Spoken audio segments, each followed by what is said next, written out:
Assalamualaikum warahmatullahi wabarakatuh. Berjumpa lagi dalam video bersama saya Ahmad Juwaini. Untuk kali ini kita akan membahas mengenai puasa dan kepedulian. Jadi di dalam Al-Quran Allah telah mewajibkan kepada umat Islam dan memanggil orang-orang beriman. A'udzubillahi minasyaitonirrajim. Bismillahirrahmanirrahim. Ya ayyuhalladzina amanu kutiba alaikumussyam kama kutiba alal ladzina min qablikum la'allakum tattaqun. Jadi Allah telah mewajibkan kepada orang-orang beriman untuk melaksanakan saum atau puasa, ya, sebagaimana telah diwajibkan kepada orang-orang sebelumnya, ya, agar orang Islam itu atau orang beriman itu bertakwa. Nah, kalau kita melihat bagaimana orang berpuasa, ya, itu kan intinya dia diminta untuk menahan hawa nafsu dengan tidak makan dan minum dari mulai subuh sampai maghrib, dan tidak berhubungan suami istri dari subuh sampai maghrib.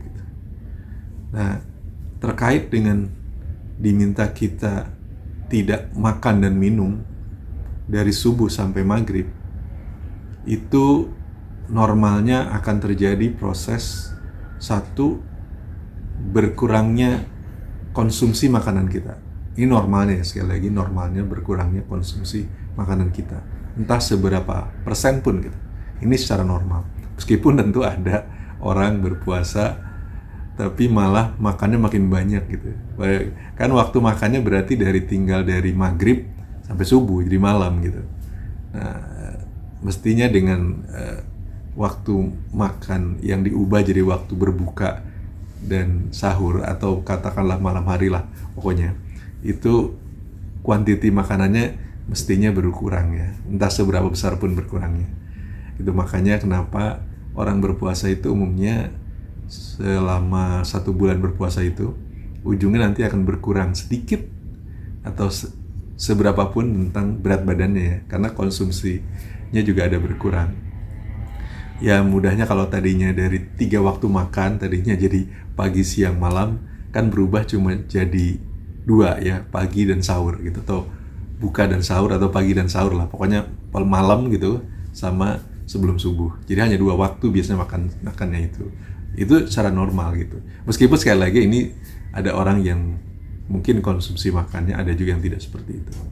Nah, secara normal berarti karena adanya konsumsi makan yang berkurang itu ada penghematan gitu sebenarnya, makanan, ya, dari segi jumlah, ya. Sekali lagi dari segi jumlah, ya, bukan dari segi harga, karena kalau harga mah tergantung kita makan apa gitu.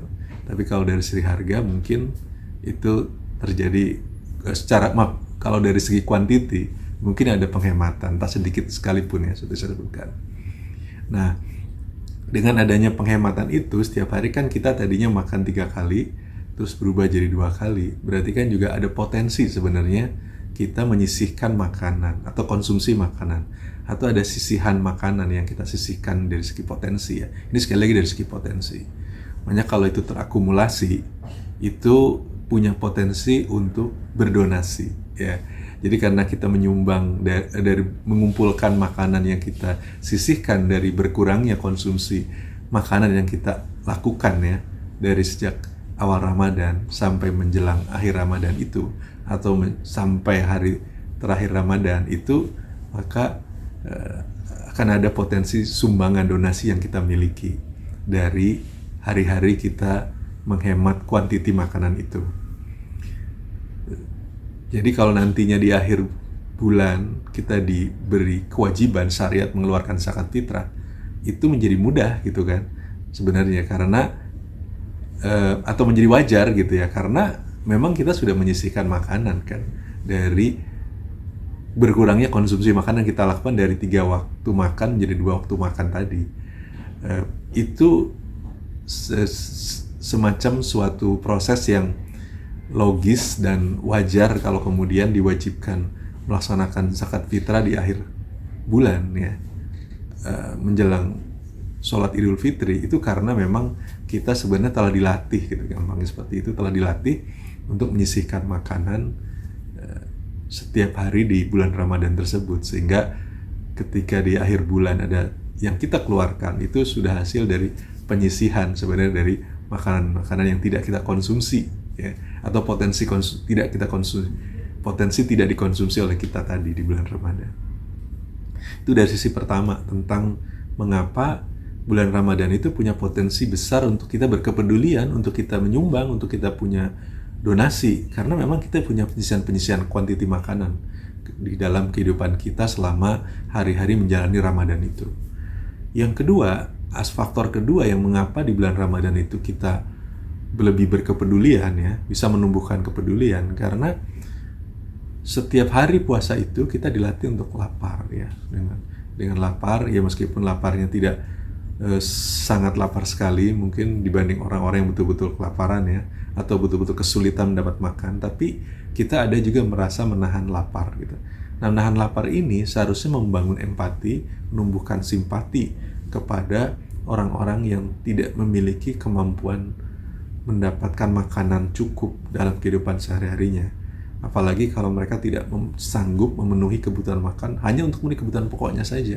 Sehingga kadang-kadang mereka harus menahan diri untuk tidak makan itu karena mereka tidak punya sumber daya untuk dimakan, tidak punya uang untuk dimakan, sehingga mereka kesulitan dan akhirnya hidupnya makannya itu terbatas gitu.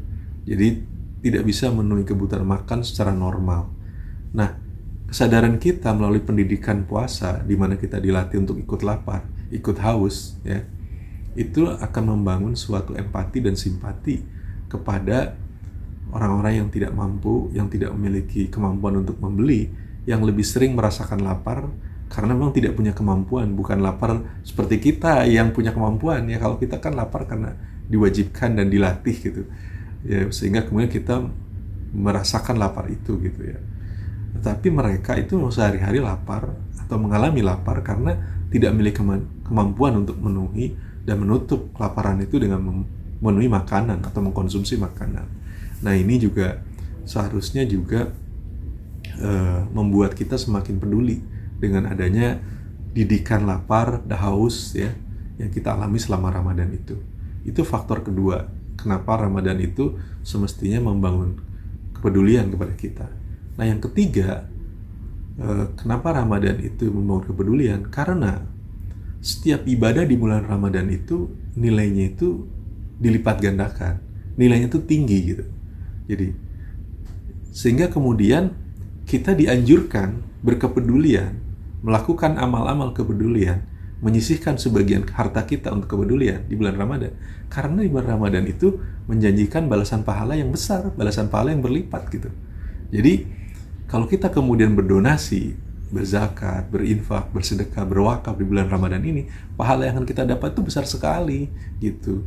Jadi ini harusnya mendorong kita untuk lebih banyak beramal, lebih banyak berkepedulian di bulan Ramadan ini, karena memang di bulan Ramadan ini pahalanya sangat banyak, sangat besar dan dilipat gandakan gitu.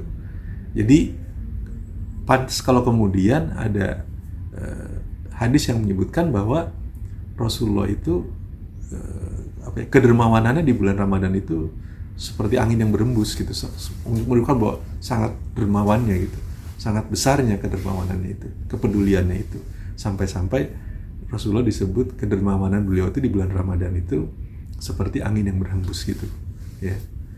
Nah, dengan demikian, jadi dengan 3 alasan tadi bahwa di dalam bulan Ramadan itu kita punya potensi menyumbang karena kita punya potensi menyisihkan sebagian makanan kita dengan menjalani puasa ya, dengan juga karena kita juga punya didikan lapar selama bulan Ramadan ini ya, dan haus, lapar dan haus. Dan yang ketiga, dorongan balasan pahala yang berlipat ganda.